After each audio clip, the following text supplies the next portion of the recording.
الحمد لله رب العالمين، والصلاة والسلام على رسوله سيد الأنبياء والمرسلين وعلى آله وأصحابه أجمعين. أما بعد، فقد قال الله سبحانه وتعالى في القرآن المجيد: أعوذ بالله من الشيطان الرجيم، بسم الله الرحمن الرحيم.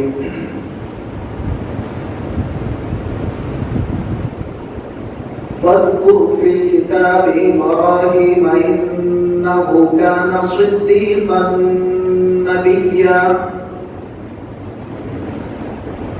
وقال الله سبحانه وتعالى في شأن حبيبه: إن الله وملائكته يصلون على النبي يا أيها الذين آمنوا صلوا عليه وسلموا تسليما. اللهم صل على سيدنا وشفيعنا وحبيبنا ونبينا ومولانا محمد وعلى آل سيدنا ومولانا محمد النبي الأمي الذي قرنت البركة بذاته ومحياه وتعطرت العوالم بطيب ذكره ورياه. محترم بزرگوں، میرے عزیز دوستوں، اللہ تبارک و تعالی جل جلالہ و امن والہ کا بے انتہا فضل ہے کہ اللہ تبارک و تعالی نے آپ کو اور ہم کو پیارے آقا حضور رحمت للعالمین جناب محمد رسول اللہ صلی اللہ علیہ وآلہ وسلم کا امتی بنایا، اور حق تعالی کا فضل و کرم ہے کہ اس نے الحمدللہ آپ کو اور ہم کو اس کے گھر میں جمع ہو کر دین کی باتیں سننے اور سمجھنے کا موقع اللہ نے عطا فرمایا. میرے دوستو،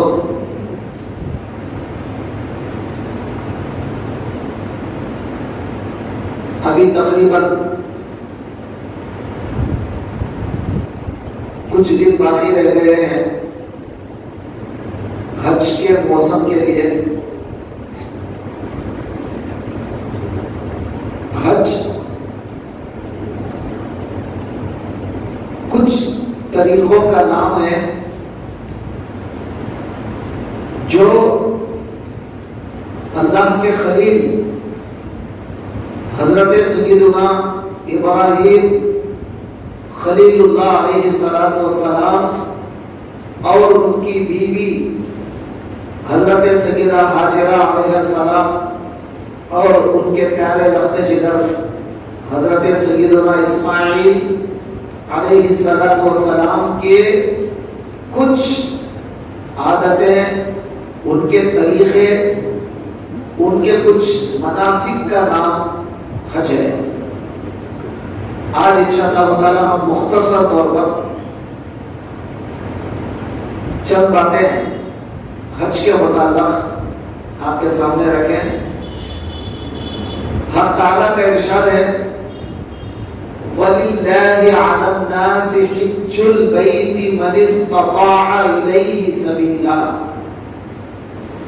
اللہ کے لیے لوگوں کے اوپر جو طاقت رکھتا ہے اس کے لیے اللہ تعالیٰ کے گھر کا حج کرنا فرض کر دیا گیا ہے. جو بندہ اللہ تعالیٰ کے گھر کو جانے اور آنے کی طاقت رکھتا ہے اس شخص کے لیے اللہ تعالیٰ نے حج کو فرض کر دیا. جب حضور رحمت للعالمین صلی اللہ علیہ وآلہ وسلم نے جب یہ فرمایا کہ حج ایمان والے پر فرض ہے جو جانے آنے کی طاقت رکھتا ہے، تو ایک صحابی کھڑے ہو کر کہنے لگے: یا رسول اللہ صلی اللہ علیہ وآلہ وسلم، کیا حج ہر سال فرض ہے؟ تو حضور خاموش ہو گئے. جواب نہیں دیے. بعد میں اس صحابی کو جو سوال کیا تھا فرمایا ایسے سوالات بیچ میں مت پوچھا کرو. اگر میں ہاں کہہ دیتا اللہ تعالیٰ ہر سال حج فرض کر دیتا. دوستو اللہ تعالیٰ نے مسلمان کے لیے زندگی میں ایک مرتبہ اللہ تعالیٰ کے گھر کا حج کرنا فرض کیا ہے جو جانے آنے کی طاقت رکھتا ہے. اب یہ طاقت کیا ہے؟ طاقت کا مطلب کیا ہوتا ہے اس کا؟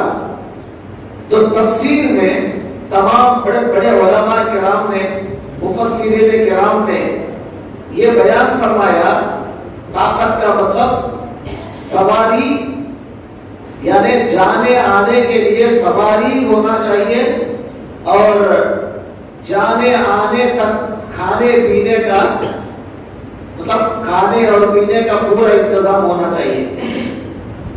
سواری اور جواری جس کو کہتے ہیں ہم لوگ مطلب دونوں چیزیں کھانے کا اور جانے آنے کی سواری یہ دو چیزیں آپ 3 مہینے یا 1.5 مہینہ یا 2 مہینے جو بھی اللہ کے گھر کو جاتے اور آتے ہیں جانے آنے تک آپ کے کھانے کا انتظام آپ کے گھر میں آپ کے بیوی اور بچوں کے کھانے کا انتظام یہ تمام چیزیں آپ کے ذمہ ہیں.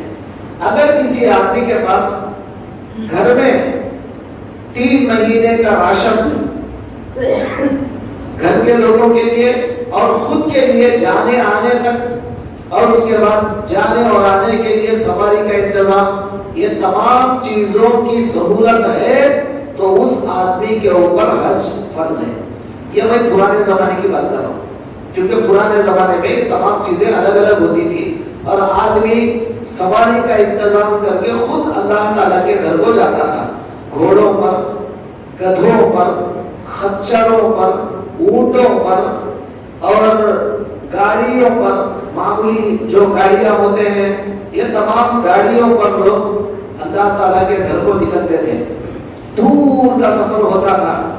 لوگ دور دور سے 1 سال پہلے نکلتے تھے 1 سال پہلے یا 1.5 سال پہلے تو وہاں جانے تک وہ لوگ کم سے کم پیدل کچھ لوگ پیدل جاتے کم سے کم سال کے اوپر گزر جاتا اور جانے آنے کا ان کے پاس جو ازوقہ یعنی مطلب جانے آنے کے لیے کھانے پینے کا پورا انتظام وہ لوگوں کو کرنا پڑتا تھا کیونکہ 1 سال اگر جانے کے لیے لگے تو 1 سال کا ان کے پاس کھانے پینے کے لیے انتظام ہونا لازمی تھا. لیکن آج کے دور میں اللہ تبارک و تعالیٰ نے بے انتہا سہولتیں عطا فرما دی. معمولی سہولتیں نہیں ہیں بے انتہا اللہ نے سہولتیں دیا.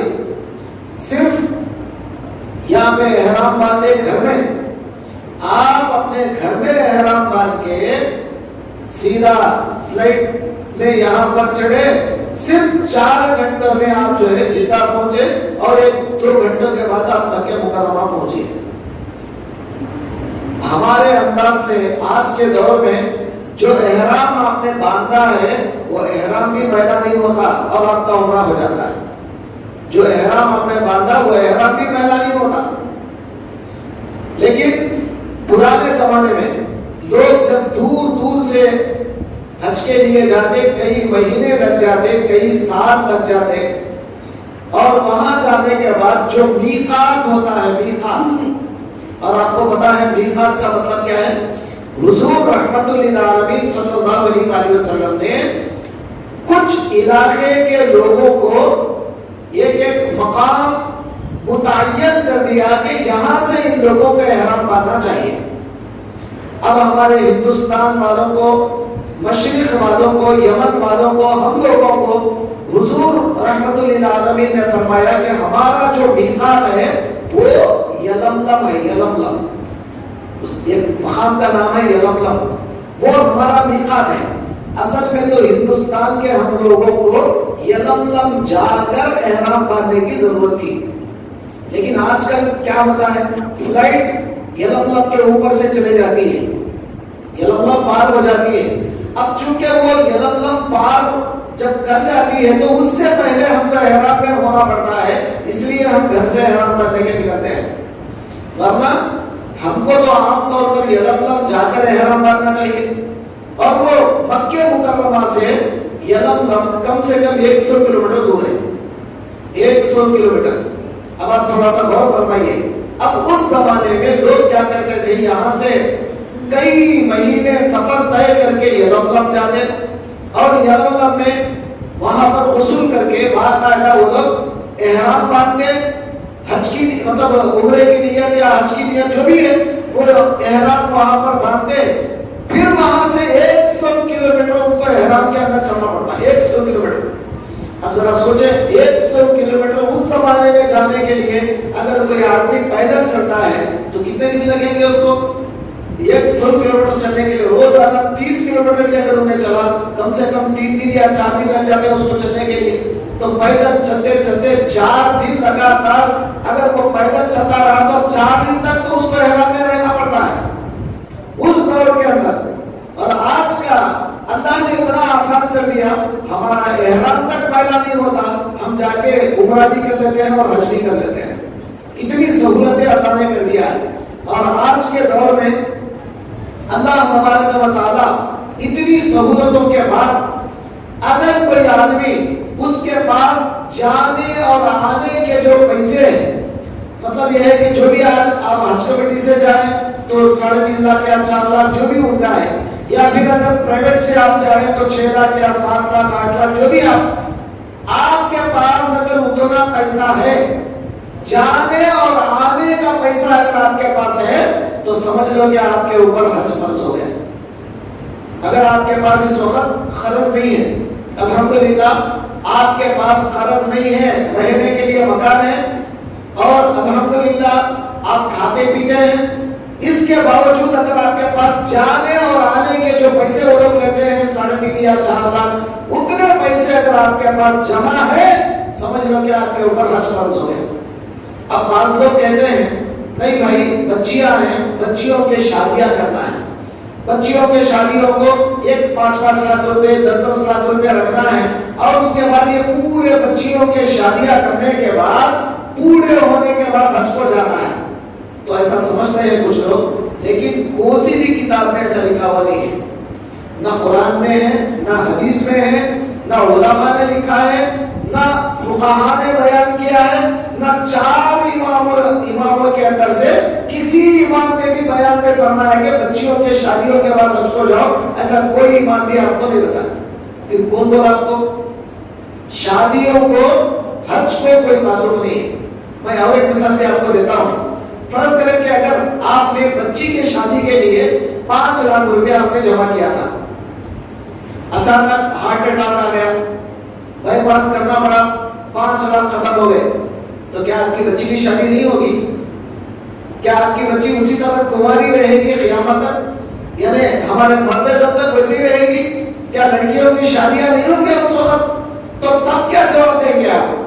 وہ پیسے آپ نے جو جمع کیا تھا بیماری کے حوالے ہو گئے تو کیا کریں گے آپ؟ تو کیا اس وقت توکل تو اللہ بولیں گے؟ تو وہی توکل تو اللہ، آپ وہ 5 لاکھ روپے میں اللہ کے گھر کو جا کے آنے کے بعد جب بھی اگر آپ وہاں جا کے دعا کریں گے سیکنڈوں میں آپ کی بچی کی شادی بھی ہو جائے گی۔ اللہ کے گھر کے پاس جانے کے بعد جو دعا کریں گے اللہ آپ کی دعا قبول کرے گا۔ اب میں تھوڑا سا حج کے متعلق آپ کو تھوڑا سا ذکر کروں۔ حاجیہ وہاں پر جا کر سب سے بڑا کام جو کرتے ہیں وہ ہے طواف کعبہ، سب سے بڑا کام۔ اب یہ طواف کعبہ کیوں کرتے ہیں،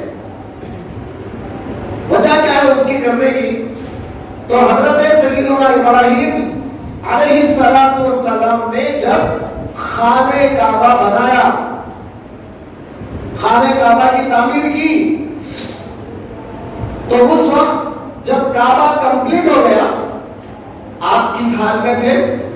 ابراہیم علیہ السلام نیچے ایک تہبند بندھے ہوئے تھے، مطلب جس کو ہم آج کل لنگی بولتے ہیں یا پنچی بولتے ہیں، نیچے ایک تہبند باندھے ہوئے تھے، اوپر کچھ بھی نہیں تھا، اوپر کا پورا جسم ننگا تھا، کچھ نہیں تھا اوپر، صرف نیچے ایک تہبند باندھے ہوئے تھے اور سر کھلا تھا، بال بکھرے ہوئے تھے، جیسے کوئی آدمی کام کرتے وقت، مزدور جب کام کرتا ہے تو کس حال میں ہوتا ہے، یہ اللہ کا گھر بناتے وقت اس حال میں تھے. خود اکیلے نہیں، حضرت ابراہیم کے ساتھ ان کے پیارے بیٹے حضرت اسماعیل علیہ السلام بھی وہی حالت میں تھے. اب دونوں باپ بیٹے جب کعبے کی تعمیر مکمل ہو گئی، خوشی کے مارے جھومتے ہوئے کعبے کے اطراف گھومنا شروع کیے، مطلب اس کے چکر لگانا شروع کیا. 7 چکر خانے کعبہ کے اطراف لگایا، اس گھر کے اطراف 7 چکر لگایا. اللہ تبارک و تعالیٰ کو وہ جو ادا ہے، آپ سمجھتے ہیں ادا کا مطلب؟ ادا کا مطلب وہ سین، میں اگر دوسرے الفاظ میں اگر آپ کو سمجھاؤں، حالانکہ ایسا نہیں بولنا چاہیے، غلط لفظ ہے وہ سمجھے، لیکن آپ کو سمجھ میں آنے کے لیے بتا رہا ہوں، وہ جو منظر ہے، وہ جو سین ہے، اللہ تعالیٰ کو اتنا پسند آ گیا، وہ خلیل اللہ، وہ ذبیح اللہ، دونوں کا اس حال میں نیچے ایک تہمت باندھے ہوئے ہیں، اوپر کچھ نہیں ہے، اور اللہ کے گھر کے چکر لگا رہے ہیں. اللہ کو اتنا پسند آ گیا وہ معاملہ کہ اللہ تبارک و تعالیٰ قیامت تک آنے والے حاجیوں کو کہا، جس حال میں میرا ابراہیم تھا، میرا اسماعیل تھا، وہ حالت تم اپنی بنا لو، نیچے صرف کپڑا باندھ لو اور اوپر کچھ نہ ہو، اور اس کے بعد میرے گھر کا طواف کریں. تو آپ بولیں گے پھر اوپر لوگ کپڑا ڈالتے ہیں، تو یہ جو اوپر کپڑا ڈالا جاتا ہے وہ ہمارے نبی جناب محمد رسول اللہ صلی اللہ علیہ وآلہ وسلم کا حکم تھا.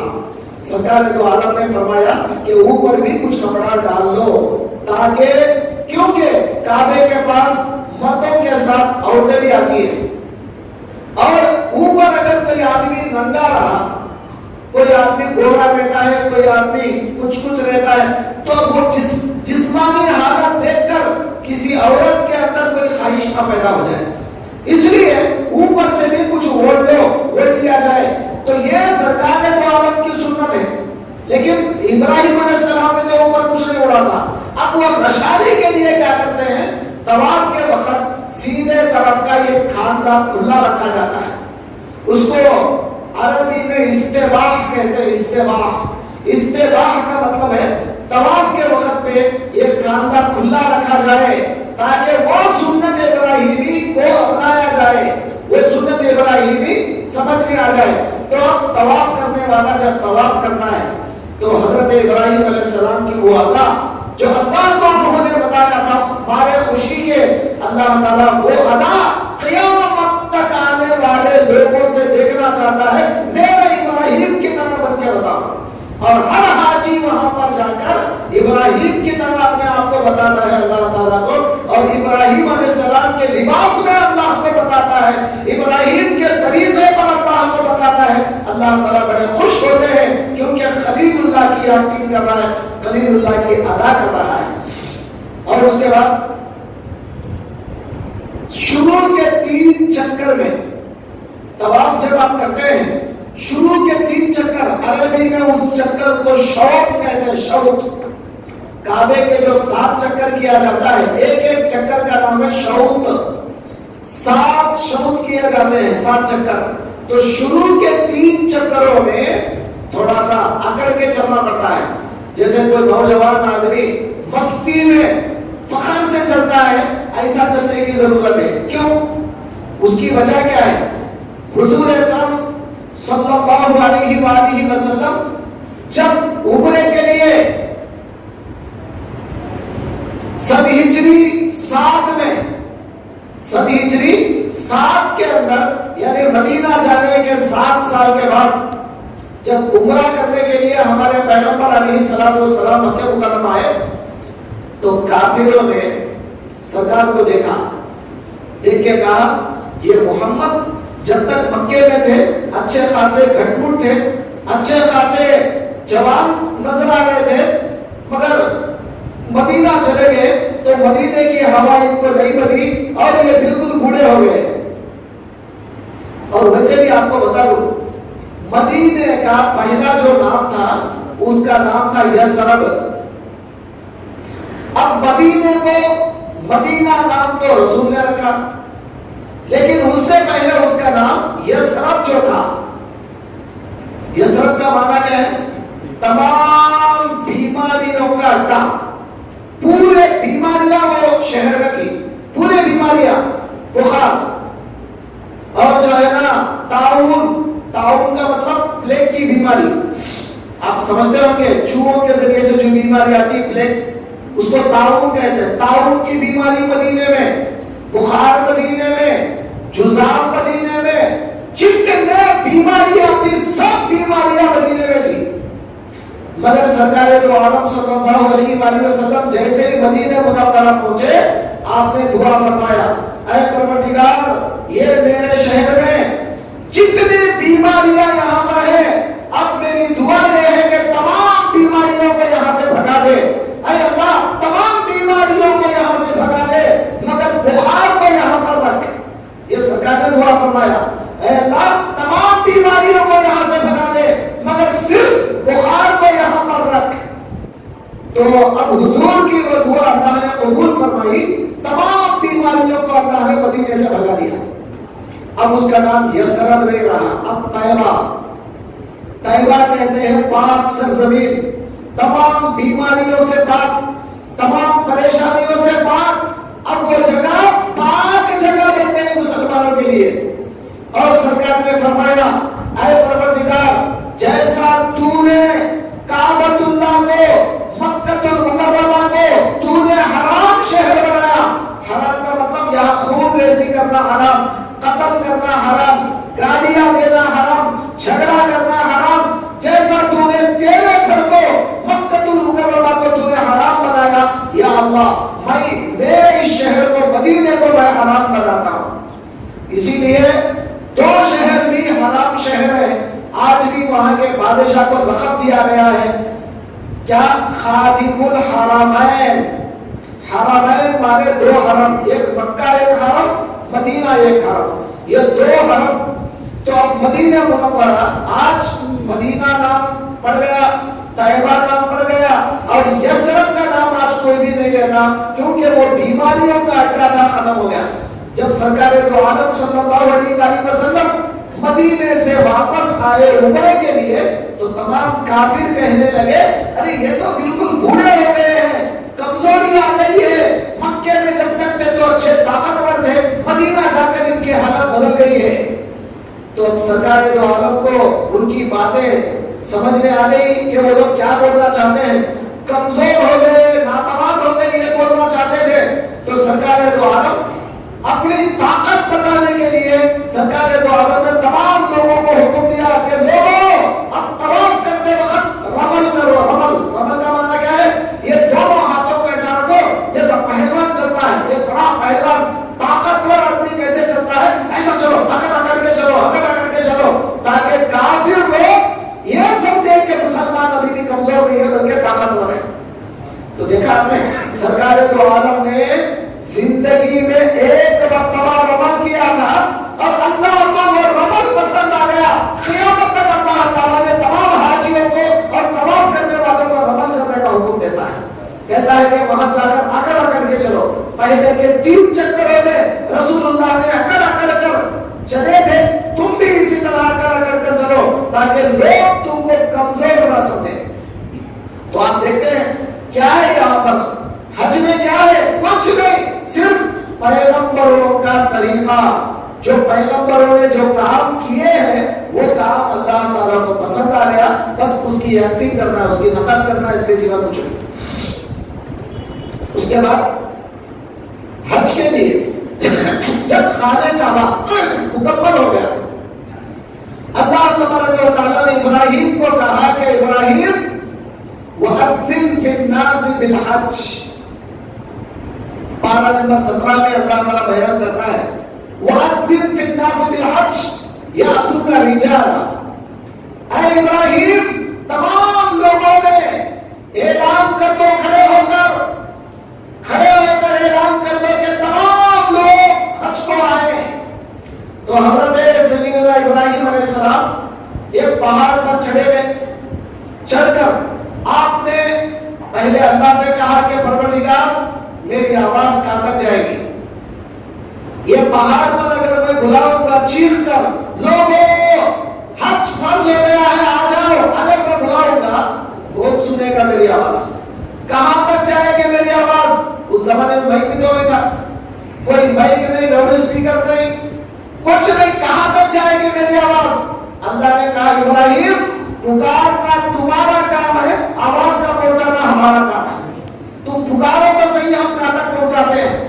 تو اس کے بعد جب ابراہیم علیہ السلام نے جبل قبیس پر کھڑے ہو کر تمام لوگوں کو اعلان کیا کہ لوگوں اللہ نے حج فرض کیا ہے، آ جاؤ اللہ کے گھر کو، آ جاؤ حج کے لیے، جب یہ اعلان کیا آپ نے تو روایت میں آتا ہے سرکار فرماتے ہیں حضور اکرم رحمت للعالمین صلی اللہ علیہ وآلہ وسلم فرماتے ہیں اگر کوئی حاجی اپنے ماں کے پیٹ میں بھی تھا یا بابا دادا پردادا سگر دادا کے سن میں بھی تھا، اگر اس کے پیٹ میں بھی تھا، اللہ تعالیٰ نے وہ ابراہیم کی آواز ان کو بھی سنا دیا، اور وہ سارے لوگ جو آواز کو سنا، ابراہیم کے اس آواز کو سنا، وہ لوگ اس کا جواب دینے کے لیے وہاں پر جا کر کہتے ہیں لبیک لبیک لبیک۔ مانا کیا ہے لبیک کا؟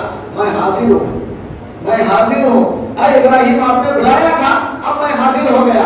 اے ابراہیم آپ بلائے تھے، دعوت دیے تھے، میں آپ کی دعوت پر حاضر ہو گیا۔ لبیک اللہم لبیک لبیک لا شریک لک لبیک ان الحمد والنعمت لک والملک لا شریک لک۔ یہ صدائیں گونجتی رہتی ہے وہاں پر، کیونکہ ابراہیم نے بلایا تھا دعوت میں، اور یہ سارے کے سارے وہاں پر جا کر لبیک لبیک کہتے ہیں، وہ ابراہیم کی پکار کا جواب دیتے ہیں۔ تو دوستو اس کے بعد جیسے ہی ہم وہاں پر جاتے ہیں حاجیاں، وہاں جانے کے بعد طواف کے ختم ہوتے ہی صفا مروہ کی طرف دوڑتے ہیں، صفا سے مروہ، مروہ سے صفا، پھر صفا سے مروہ، پھر مروہ سے صفا، اس طرح 7 چکر کرتے ہیں۔ اس کو عربی میں کہتے ہیں سعی، السعی بین الصفا والمروہ، صفا مروہ کے بیچ میں سعی کرنا۔ اصل میں یہ صفا مروہ کیا ہے؟ 2 پہاڑ ہیں چھوٹے چھوٹے، بالکل چھوٹے چھوٹے پہاڑ ہیں۔ اب یہ لوگ تو توڑ کے اور چھوٹا کر دیے، اس کو توڑ کے چھوٹا کر دیے۔ اب تو پہاڑ آپ کو دکھتے نہیں، نیچے انڈر گراؤنڈ میں آپ جائیں گے تو صفا آپ کو دکھتا ہے تھوڑا سا، اور مروہ تو بالکل زمین کے لیول پہ ہے، اب آپ کو تھوڑا سا نشانی نظر آتی ہے اتنا ہی، مگر 2 ذرا اونچے پہاڑات ہیں۔ اب ایک کا نام صفا، ایک کا نام مروہ۔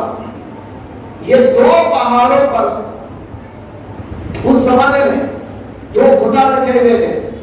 حضور صلی اللہ علیہ وآلہ وسلم کے دور سے پہلے 2 بت رکھے ہوئے تھے، 2 بت، صفا پہ ایک بت، مروہ پہ ایک بت۔ اصل میں یہ بت کون تھے؟ کہاں سے آئے وہ بت؟ تو روایتوں میں آتا ہے یہ 2 لوگ تھے، انسان تھے، یہ لوگ بتا نہیں تھے پتھر کے، 2 انسان تھے، ایک کا نام اصعاف اور ایک کا نام نائلہ، یہ دونوں مرد عورت تھے۔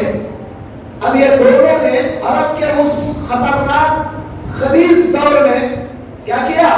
جبکہ ان کے پاس گناہ نہیں ہے، وہ لوگ کیا کرتے تھے؟ ہر کوئی زناکاری کرتا تھا کھلم کھلا۔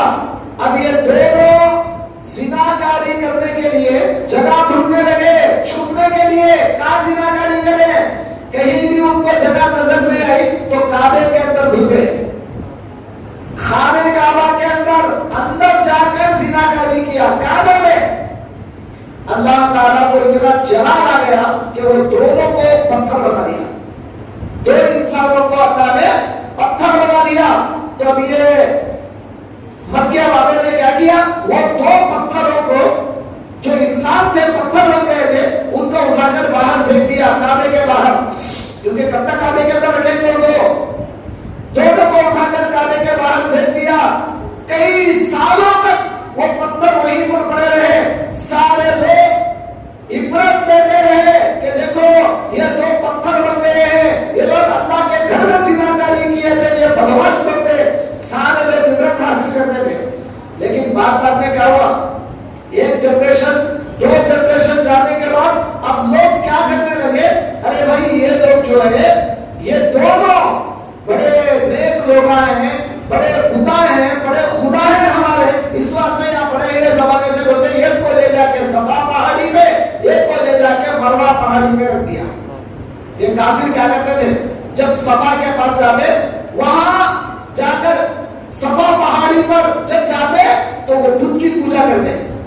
جو بت زناکاری کر کے بت بن گیا، جو انسان زناکاری کر کے کعبے میں بت بن گیا، وہ بت کی پوجا کرتے تھے صفا پہاڑی پر. اور جب مروہ پہاڑی پر جاتے تو وہاں پر دوسرے بت کی پوجا ہوتی تھی. ایک مرد تھا، ایک عورت. مروہ جو پہاڑی پر ہے وہ عورت تھی، صفا پہاڑی پر مرد تھا. یہ دونوں کی پوجا کیا کرتے تھے. اب جب اسلام آیا، سرکار دو عالم صلی اللہ علیہ وآلہ وسلم کا کلام یعنی اللہ کا کلام آیا تو صحابہ کے دل میں نفرت پیدا ہونے لگی وہ صفا پر جانے اور مروہ پر جانے سے، کیونکہ دو خدا ہے وہاں پر. کیا کریں گے جا کر یہ خدوں کی جگہ پہ صفا اور مروہ کے بیچ میں اگر دوڑیں گے تو کیسے دوڑیں گے؟ یہاں پر ایک خود ہے، وہاں پر ایک خود ہے. تو صحابہ نے سرکار سے پوچھا، یا رسول اللہ اب کیا کریں ہم؟ کیا یہ خودوں کو رکھ کر بھی ہم صفا مروہ کی صحیح کریں؟ تو اللہ تعالیٰ نے قرآن پاک کی آیت نازل کر دیا، ان الصفا والمروہ من شعائر اللہ فمن حج البیت واعتمر فلا جناح علیہ ان یطوف بہما. فرمایا کہ صفا مروہ یہ دونوں اللہ کے قدرت کی نشانیاں ہیں. جو کوئی آدمی یہ دونوں کے بیچ میں طواف کرے گا، صحیح کرے گا، کوئی حرج نہیں ہے، کوئی گناہ نہیں ہے، وہ بتوں سے کوئی تعلق نہیں ہے. مسلمان وہاں جا کر صفا مروہ کی صحیح کر سکتا ہے.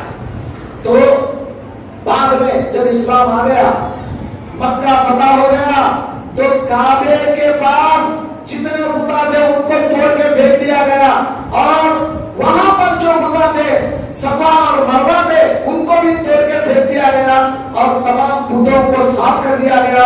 آج صفا مروہ کے درمیان لوگ دوڑتے ہیں. یہ کیا ہے؟ حضرت ہاجرہ، جب حضرت ابراہیم علیہ السلام نے ہاجرہ کو وہاں پر چھوڑا، پیارے لگتے جگر اسماعیل چھوٹے بچے تھے، چھوٹے بچے، اور ادھر ہاجرہ پیاس کے مارے تڑپ رہی ہے، بچہ پیاس کے مارے رو رہا ہے. 3 دن ہو گئے، گرمی کی شدت، پیاس سے تڑپ رہے. اور آپ کیا کرتی ہیں؟ کبھی صفا پر چڑھتی ہے، دیکھتی ہے کہ کہیں پانی دکھتا کیا، پانی کے کوئی آثار دکھتے کیا، اوپر چڑھ کے دیکھتی ہیں مگر پانی کہیں دکھتا نہیں. پھر مروہ پر آتی ہے، پھر صفا پر، پھر مروہ پر، پھر صفا پر. 7 چکر ہو گئے، 7 مرتبہ ادھر ادھر پورے ملا کر 7 چکر آپ کے ہو گئے. اب اللہ تعالیٰ کو رحم آ جاتا ہے، میری پیاری بندی، ایک پیغمبر کی بیوی، ایک پیغمبر کی ماں، ان کو میں کیوں تڑپاؤں پانی کے لیے؟ اب جبریل کو حکم دیا کہ جبریل کیا دیکھ رہے ہو، جاؤ اور فوراً حضرت اسماعیل کے قدموں کے پاس سے پڑ مارو اور وہاں سے پانی کو نکالو. تو حضرت جبریل علیہ السلام تشریف لائے اور حضرت اسماعیل پیر رگڑ کر جب رو رہے تھے وہاں پر پڑ مارا اور نیچے سے پانی نکلنا شروع ہو گیا. حضرت ہاجرہ نے دیکھا کہ پانی آ رہا ہے، جلدی جلدی دوڑے دوڑے آ گئی اور فرمایا سم سم. سرکار فرماتے ہیں، حضور رحمت للعالمین فرماتے ہیں، اللہ رحم کرے میری ماں ہاجرہ پر، اگر وہ اس وقت سم سم نہ بولتی تو وہ پانی پوری دنیا کو ڈبا دیتا تھا. مگر اللہ تعالیٰ نے پانی کو سم کہا تو پانی کو رکا دیا. پانی تو رک گیا برائے نام، بظاہر پانی تو رک گیا. آج آپ جا کر دیکھیے وہاں پر حاجیوں کو تو دیکھنے کا موقع نہیں ہے، آج تو ختم ہو گیا. پرانے زمانے میں جو لوگ حج کر رہے تھے شاید وہ لوگ زمزم کا کنواں دیکھتے ہوں گے، آج تو پورا بند کر دیا گیا. اطراف سے پورا اس کو پیک کر دیا گیا، اندر سے خطرناک موٹے موٹے پائپ ڈال کر، اتنے موٹے موٹے جیسے میونسپلٹی کے بڑے بڑے پائپ ہوتے ہیں، ہیوی موٹرز، چھوٹے موٹر نہیں، ہاف ایچ پی کے، 1 ایچ پی کے، 2 ایچ پی کے نہیں، بڑے بڑے موٹرز، اتنے بڑے بڑے ہیوی موٹرز کے پائپ اس میں لگا دیے گئے اور 24 آورز پانی کھینچا جاتا ہے. 24 آورز پانی کو کھینچا جاتا ہے. لیکن اس کے باوجود بھی آج تک کتنے 100 سال گزر گئے، اللہ تعالیٰ نے وہ کنویں کا 1 انچ پانی بھی نیچے نہیں اترا. کتنے لوگ جاتے ہیں حج کے لیے؟ کم سے کم 1 کروڑ سے زیادہ ہو جاتے ہیں. 1